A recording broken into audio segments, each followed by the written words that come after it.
L'observation de l'alliance est également présente sur deux niveaux.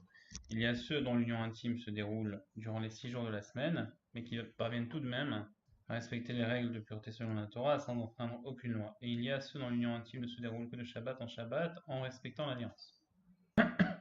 Ces deux niveaux correspondent à l'unification supérieure et à l'unification inférieure. C'est de l'ordre du Shaddai de Shabbat quand arrivant au Shabbat de sa création, Dieu dit à son monde Dai assez. Lorsqu'il s'est abstenu de tout travail, c'est l'unification supérieure. De même, il existe la notion de Shaddai de la semaine, car même durant les jours de semaine, il existe des restrictions au travail. Cela correspond à l'œuvre de l'ange Matat, dont l'autorité s'exerce durant les 6 jours de la semaine. Il fait allusion au 6 traités de la Mishnah, Tikkunim, Introduction. Le nom de l'ange Matat est équivalent à celui de son maître, comme il est écrit, car mon nom est en lui. C'est l'unification inférieure, c'est-à-dire que le Saint béni soit-il s'habille lui-même en matat tout au long des 6 jours de la semaine et dirige le monde par son intermédiaire.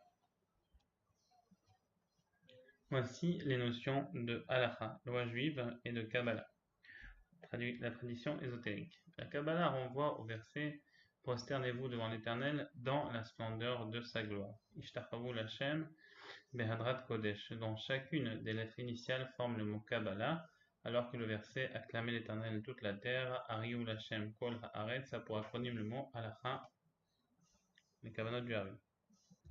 Prosternez-vous devant l'Éternel dans la splendeur de sa gloire correspond à l'unification supérieure, les relations conjugales du Shabbat.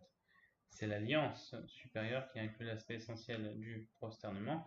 Comme il est écrit, les frères de Yosef vinrent et se prosternèrent devant lui. Yosef était lui-même le symbole de la splendeur et de la gloire, Hadrat Kodesh, comme il est écrit, le premier-né de son taureau fait sa splendeur à Darlo. Quant au verset Acclamez l'Éternel toute la terre, il correspond à l'unification inférieure, c'est-à-dire à l'union intime pratiquée durant les jours de la semaine, en référence à l'ange Matat, dont l'autorité s'exerce durant les 6 jours de la semaine, et aussi section de la Mishnah. Tel est l'emploi de l'expression acclamer Ariou au sens de sonner, terroir et de chant. Comme il est écrit du coin canap de la terre, nous avons entendu des cantiques, car matat correspond à la notion de coin canaf dans le sens de ton maître ne se dérobera plus l'eau et canef à ton regard, car le Saint béni soit-il se revêt de lui tout au long des 6 jours de la semaine, comme cela est connu. Cela correspond au secret Razin et au secret des secrets Razin des Razin. On parle la Torah. Les secrets correspondent à la loi Halacha et les secrets de secrets correspondent à la Kabbalah. La Kabbalah, avec un K, lorsqu'elle s'habille dans la loi, est semblable à la conduite du Saint béni soit-il pendant les 6 jours de la semaine. L'unification inférieure lorsque Dieu s'habille de Matat. Nous le voyons dans le verset cité précédemment. Gloire au juste, j'ai un secret Razili. Razili, les mots gloire au juste, Tzvi Tzadik font allusion à la sainteté des relations conjugales qui comprennent les deux niveaux de sainteté, celui de l'unification supérieure et celui de l'unification inférieure, équivalent à la loi et Kabbalah et au secret des secrets. C'est en ce sens que nos maîtres ont affirmé que la gloire de Dieu soit éternelle. Baruch Kevod Adonai Leolam. C'est le principe des anges. C'est le prince des anges qui le déclare. Il s'appelle Matat. Son nom est plus long, mais on dit Matat parce que on n'a pas le droit de dire le nom entier. Alors, lorsque le Saint béni soit-il ordonna aux arbres de se reproduire, de donner leurs fruits selon leurs espèces, les plantes se dirent à elles-mêmes, si déjà les arbres sont grands et ne se reproduisent pas souvent, ont reçu cette injonction divine selon leur espèce, à plus forte raison les espèces plus petites comme nous, qui nous reproduisons plus souvent, sommes tenus de nous reproduire chacune selon notre espèce. Et le prince des anges déclara alors que la gloire divine règne à jamais.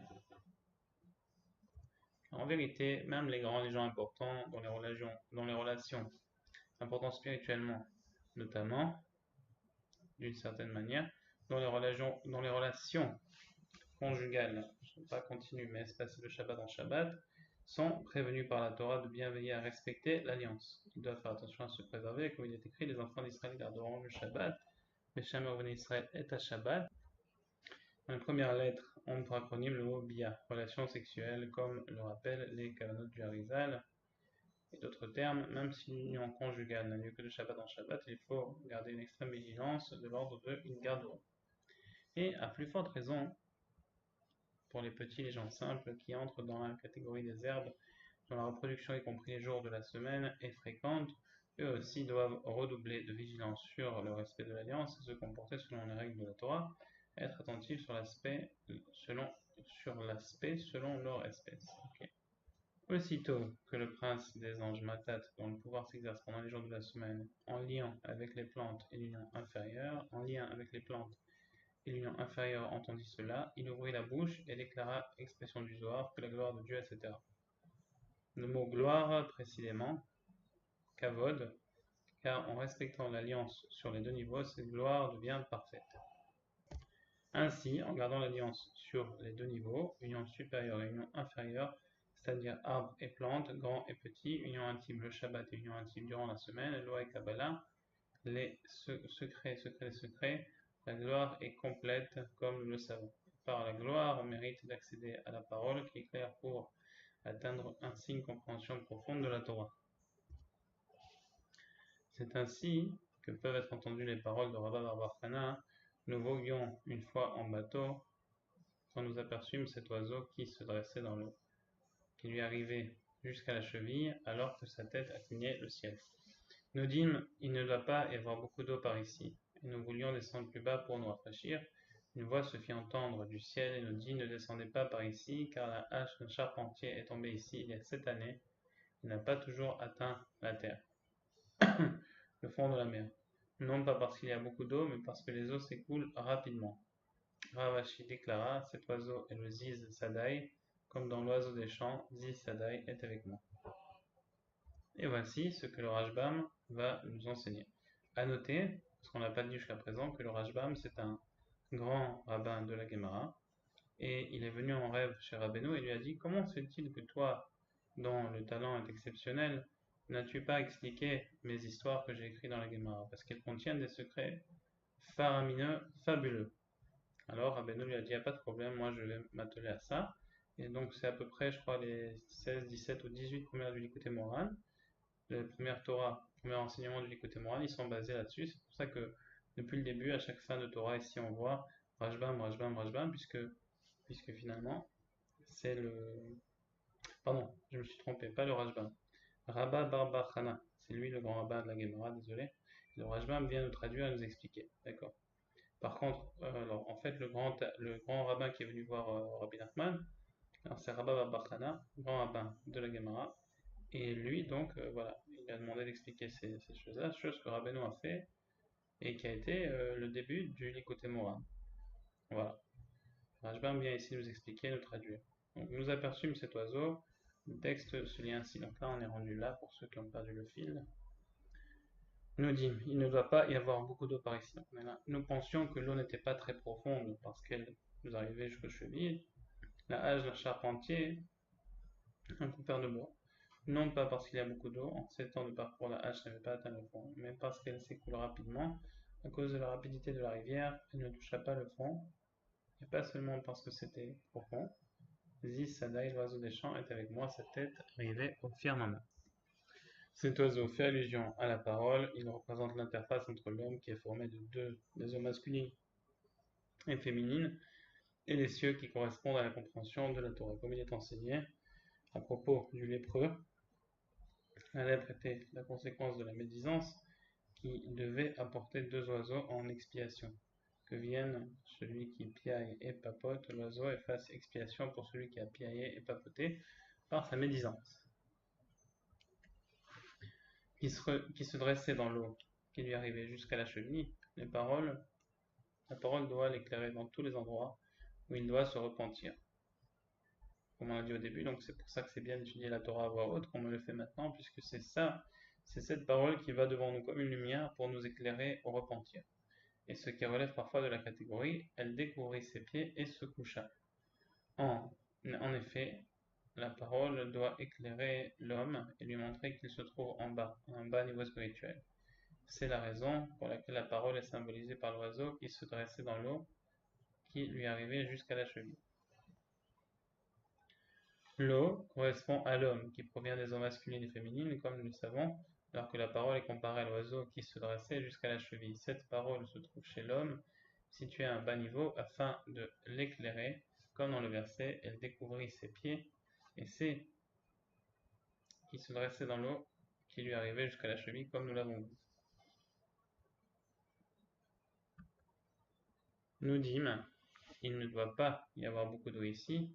Ils ont compris que l'on peut mériter la parole illuminée que si la gloire est complète. C'est-à-dire lorsque l'homme se considère à ses propres yeux comme étant néant et totalement insignifiant. C'est le sens de « il n'y a pas Aïn d'eau ». L'homme s'assimile au néant, Aïn.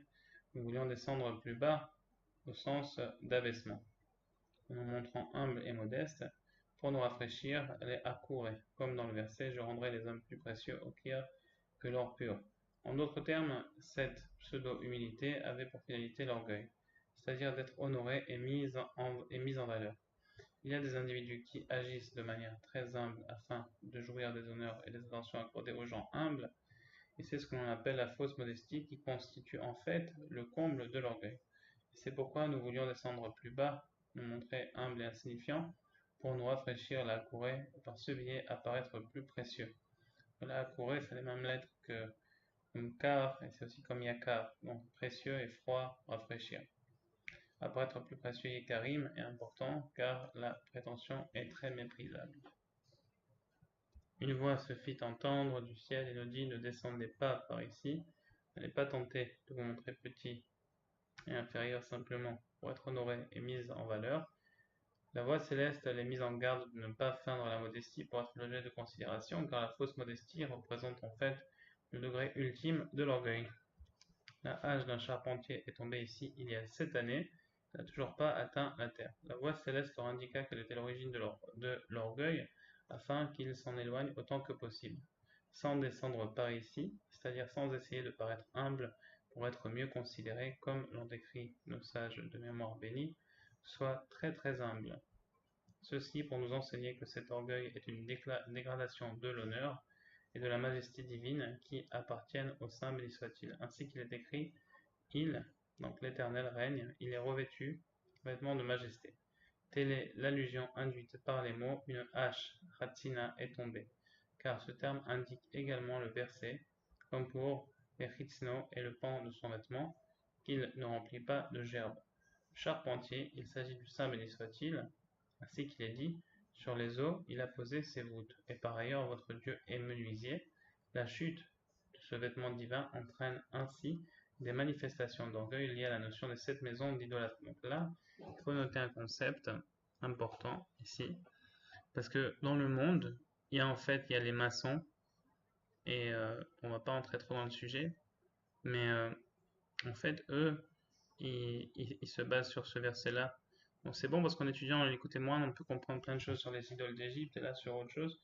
Comme il est marqué, c'est bien de les étudier pour s'en protéger, grâce du shalom de les pratiquer. Alors, votre Dieu est menuisier, et c'est pour ça qu'eux, ils ont toujours le symbole du compas et du jet de la charpente, etc., qui représente aussi autre chose.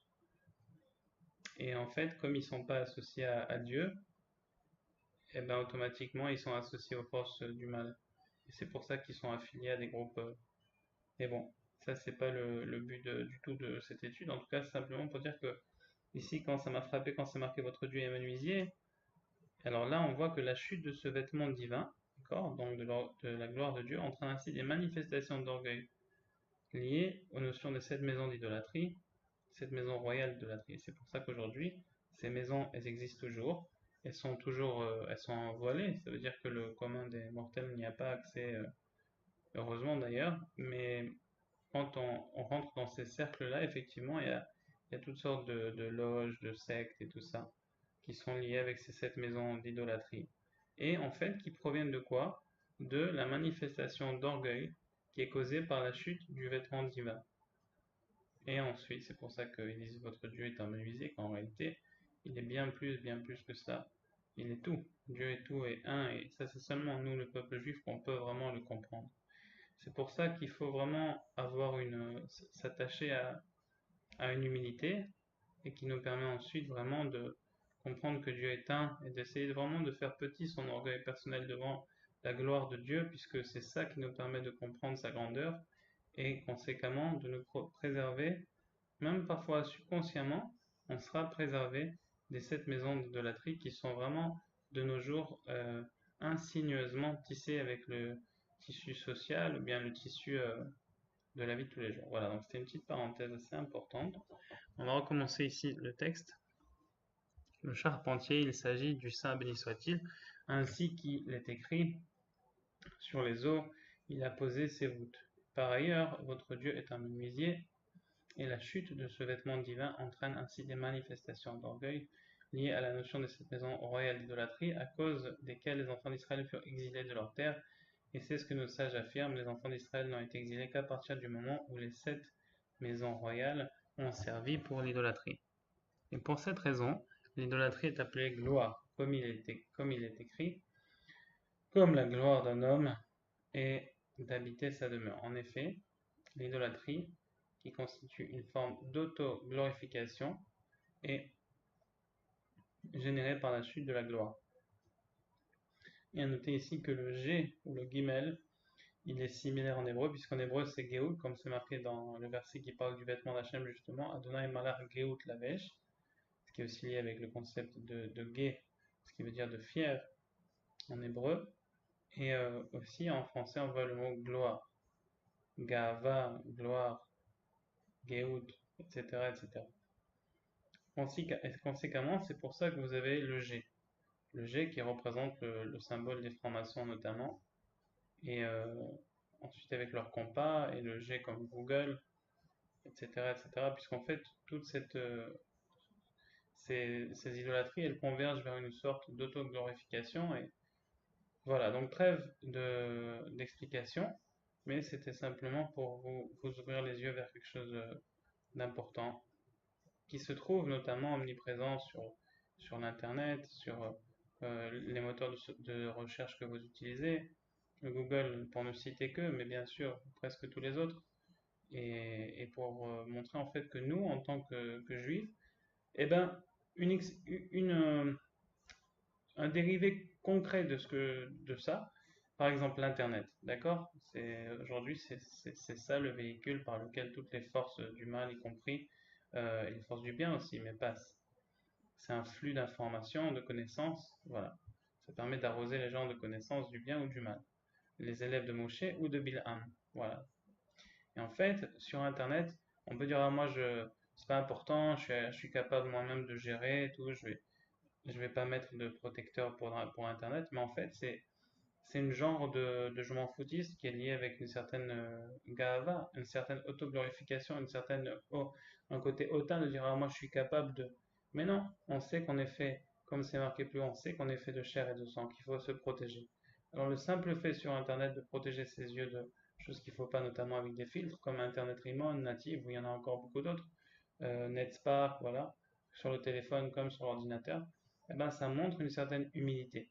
C'est pour ça que, notamment, dans la Torah, vous allez voir souvent quelque chose qui est peut-être pas compréhensible a priori. On dit que la femme, elle était habillée de manière modeste. Or, le contraire d'orgueilleux, c'est modeste. Alors, qu'est-ce que ça veut dire que le fait de ne pas s'habiller de manière sexuellement attirante, ça veut dire modeste. Pourquoi? Eh ben là, vous comprenez quelque chose de très fort en fait, que, et je m'excuse d'être technique, mais c'est pour la cause, en fait, les organes génitaux, notamment du mâle et de la femelle, mais du mâle, sont vraiment vus comme des idoles, parce qu'en fait, c'est par là que le serpent peut résider dans le corps, puisque le serpent ressemble à cet organe-là. Et donc cet organe-là, il peut servir même d'auto-idole. Ça veut dire que souvent, vous voyez dans les cercles vraiment bas de gamme, pas chez les juifs, je parle dans la société, comment les gens vont parler de ces choses-là et tout, ils vont l'auto-glorifier. Vous voyez ce que je veux dire? Conséquemment, autant pour un homme que pour une femme, le fait de s'habiller de manière tsniout, de manière donc pudique, on dit que ça s'appelle modeste. Pourquoi? Parce que la modestie, notamment, elle commence par là. Elle commence par le fait d'essayer notamment au niveau sexuel, de savoir qu'on est faible, et pas de dire non, on est fort. Non, on est faible, naturellement, puisqu'on est fait de chair et de sang, et ça ne veut pas dire qu'il faut se minimiser sa volonté, sa force, et il ne faut pas non plus devenir extrême, comme on le voit parfois. Mais par ailleurs, il faut quand même, il faut quand même réaliser qu'on n'est pas à l'abri de la faute, tout simplement, et qu'il faut essayer de se protéger le plus possible. Et toute cette conduite qui va ensuite dériver de certaines conduites sociales, de pas trop parler entre hommes et femmes, des choses comme ça. C'est pas pour être extrémiste ni pour être sclérosé, c'est simplement par humilité, pour éviter d'engendrer ne serait-ce qu'un dommage. Un foyer brisé par un adultère, ben, ça aurait valu la peine déjà que 1000 personnes agissent de manière un peu plus stricte qu'elles auraient fait en temps normal. Pas nécessairement parce que tout le monde en aurait eu besoin, de par, les, le caractère de chacun, le tempérament de chacun, mais il suffit que 2, 3, 4, 5, 10 sur les 100 ou sur les 1000 eh ben, auraient pu fauter, alors ça aurait suffi. Et quand on parle de fauter, on parle pas rien que de la faute personnelle devant Dieu et devant soi-même, on parle de la faute vraiment, on parle de la faute devant son prochain, de penser à sa femme, ça se fait pas, et vice-versa. Et c'est la confiance qui règne dans le couple, c'est ça la pureté et la sainteté d'un couple. En tous les cas, comme on avait presque fini cette Torah, je me suis permis d'élaborer un peu parce que parfois il y a des passages intéressants. Mais je fais, si vous êtes toujours avec moi, je fais une petite note pour finir.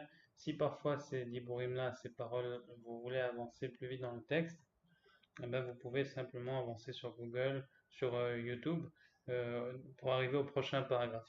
Généralement, j'essaie de mettre chaque paragraphe en haut. Bon, parfois je le fais pas, mais en général. C'est-à-dire que quand vous voyez que ça prend trop de temps, qu'il y a un truc qui vous intéresse, alors bah, au pas, mais si parfois, parce que le but c'est pas de faire un commentaire, hein, le but c'est vraiment de lire et de vous assister. Mais s'il y a un truc eh ben, qui est trop long pour vous, alors moi je conseille tout simplement d'avancer sur le vidéo YouTube et puis d'arriver à l'endroit où est-ce que vous voulez arriver. Voilà. Quoi qu'en général, je fais pas tellement de commentaires, donc il n'y a pas de problème. Ok, alors vous m'excuserez. Pour cette raison, l'idolâtrie est appelée gloire, comme il est écrit, comme la gloire d'un homme est d'habiter sa demeure. Ouais, ça devrait attacher. On en est le mérite. En effet, l'idolâtrie, qui constitue une forme d'autoglorification, est générée par la chute de sa gloire, les 7 maisons royales qui sont appropriées illégitimement à la gloire divine. Tel est le rapport avec cette année qui renvoie à l'orgueil aux 7 maisons d'idolâtrie. C'est-à-dire que la gloire d'un homme, c'est d'habiter chez soi, comme on l'a vu plus haut. Ça veut dire que de ne pas avoir à courir à l'extérieur constamment pour la parnassa, mais de mériter d'avoir une entrée qui permette d'être aussi chez soi avec sa femme, ses enfants, qui est aussi une gloire et qui est aussi une forme de modestie, puisque la vraie gloire, elle est à la maison, elle n'est pas à l'extérieur. On continue. Alors, de ce fait, on est au début du paragraphe en haut, elle n'a toujours pas atteint la terre à cause de cette transgression. Nous n'avons toujours pas réintégré notre terre puisque cette faute, cet orgueil lié à la pratique de l'idolâtrie a entraîné notre exil. Et donc la hache est aussi liée avec la parnassa, la hache à couper pour la subsistance. Conséquemment, elle n'a toujours pas touché le fond, ce qui veut dire qu'en fait, elle est constamment sans yeshuvada, sans l'esprit posé. Et ça, c'est lié par le fait parfois qu'on n'a pas confiance en Dieu et qu'on a adopté le mode d'égoïme et qu'on a adopté ces idolâtries de dire il faut bouger. Et d'ailleurs, Rabbeinu il dit plus une personne est attachée à l'idolâtrie, donc au manque de foi, qui est un synonyme, alors plus il va devoir faire d'efforts pour sa parnassa. Et plus il est attaché à la foi en Hashem le Bitachon, moins il aura besoin de faire d'efforts. Et conséquemment, il pourra rester assis chez soi, qui constitue un aspect de la gloire de Dieu. Et conséquemment, il faut essayer toujours de prier Hachem de s'enligner vers un mode de vie, Bezrat Hachem. C'est pas toujours facile. Dans l'immédiat, c'est parfois même impossible, mais qu'à long terme, on puisse mériter, nous et nos enfants, d'avoir des rentrées de parnassa. Et c'est possible avec l'aide d'Hachem, si on le veut et si on demande à Dieu avec le temps, d'avoir des parnassa plus tranquilles qui rentrent par ce qu'on appelle des revenus passifs ou autre chose que Dieu nous mettra sur le chemin. Voilà, donc là on est rendu là. Alors nous n'avons toujours pas retrouvé notre terre par la faute de l'orgueil et de l'idolâtrie, justement qui pose qu'on est obligé de faire plein de trucs pour le travail. Après genre ouais je dois aller au boulot et tout, il y a un genre d'orgueil qui vient avec ça. C'est lié, tout ça c'est lié. Donc telle est la signification de non pas parce qu'il y a beaucoup d'eau, ne va pas prétendre que la raison pour laquelle nous ne sommes toujours pas retournés sur notre terre est due au fait qu'il y a trop d'eau. En fait j'ai oublié de mentionner aussi que le fait qu'on n'est toujours pas retourné sur notre terre, c'est parce que le fait qu'on travaille beaucoup et qu'on est à l'extérieur de la maison, on n'a pas le temps d'étudier la Torah, de l'étudier aussi, de l'étudier pour nous et aussi de la transmettre à nos enfants, qui est la raison principale pour laquelle la Torah écrite a eu le droit la Torah orale a dû être écrite même si c'était interdit, parce qu'on a vu que les pères, comme on avait vu plus haut, Even, Av, Ben, n'auraient plus la force, n'auraient plus le temps surtout d'enseigner à leurs enfants la Torah à cause de l'exil d'Édom. C'est la raison pour laquelle le fait d'être constamment occupé par la parnassa, ça nous empêche de se tourner vers la Torah, nous et nos enfants. Et ainsi, on ne peut pas faire une vraie tchouva sur nos fautes et revenir vraiment vers Hachem. Et c'est pour ça qu'on est toujours en exil. Donc c'est lié. Hein. Le fait d'être en dehors de la maison, des fois pour la parnassa, c'est aussi lié avec l'exil. Parce que l'exil individuelle de chaque homme, de sa maison, eh ben, c'est comparé à l'exil collectif du peuple juif aussi. Donc, telle est la signification de non pas parce qu'il y a beaucoup d'eau. On ne va pas prétendre que la raison pour laquelle nous ne sommes toujours pas retournés sur notre terre est due au fait qu'il y a trop d'eau. Autrement dit, parce que les idolâtres sont trop nombreux, comme il est écrit, ces nations-là sont plus considérables que moi, comme ils sont nombreuses. Mais parce que les eaux s'écoulent rapidement. Car ces personnes courent de même que les eaux s'écoulent rapidement. Après les honneurs qui sont assimilés aux eaux, comme le précise le verset, le Dieu de gloire gronde, l'Éternel sur les grandes eaux. À cause d'elles, de ces personnes qui courent derrière les honneurs, nous n'arrivons pas à retourner sur notre terre. C'est que si l'exil est si long, c'est par la faute de l'orgueil, de la poursuite des honneurs. Et tout ceci est annoncé par la voix céleste, combien méprisable l'arrogance, à noter que la civilisation de consommation est aussi liée sur les orgueils pour montrer aux gens qu'on a comme tout le monde, et c'est aussi intimement lié à ça, ça mérite réflexion. Et l'homme doit prendre au maximum ses distances avec ce mauvais trait de caractère, et alors seulement la gloire divine sera complète. C'est à cette condition que l'on peut espérer d'atteindre le niveau de la parole qui est claire, évoquée par l'image de l'oiseau vu plus haut. Mais de quelle manière parvient-on à briser cette tendance à l'orgueil et au désir de la gloire personnelle pour rendre parfaite la gloire de Dieu? Par la préservation de l'alliance, le respect de la pureté sexuelle, l'unification supérieure et inférieure, qui représente aussi la modestie, comme on en a parlé plus haut. Et c'est le sens des paroles de Ravashi, cet oiseau est le Ziz Sadai. Il fait allusion à l'unification supérieure et inférieure. Par cette unification, par l'observance de l'alliance sur les deux niveaux, la gloire devient complète. Et quand la gloire, donc la gloire d'Hachem, atteint la perfection, on a le mérite d'accéder à cet oiseau, c'est-à-dire à la parole qui représente l'intermédiaire entre le ciel et la terre. Comme nous l'avons vu, Ziz, Mezouza, Ziz qui veut aussi dire bouger. Donc c'est lié avec ce qu'on a dit plus haut pour le travail, bouger, être en dehors de la maison. Donc Ziz évoque l'unification intérieure liée à Matat au coin de la terre, car il est dit dans Midrash Rabbah, donc le jour de la semaine, donc au travail, car il est dit dans Midrash Rabbah, il existe un oiseau qui, alors qu'il déploie ses ailes, assombrit le soleil, dont le nom est Ziz. Et telle est l'unification intérieure Matat, le coin de la terre dans lequel semble l'alliance supérieure, la dimension du soleil, Sadai, étant lié à l'unification supérieure, comme nous l'avons vu, Sadai, Shaddai, etc. Telle est la signification de ce verset introduisant cette étude, je suis l'Éternel, unification supérieure, et c'est mon nom, unification inférieure.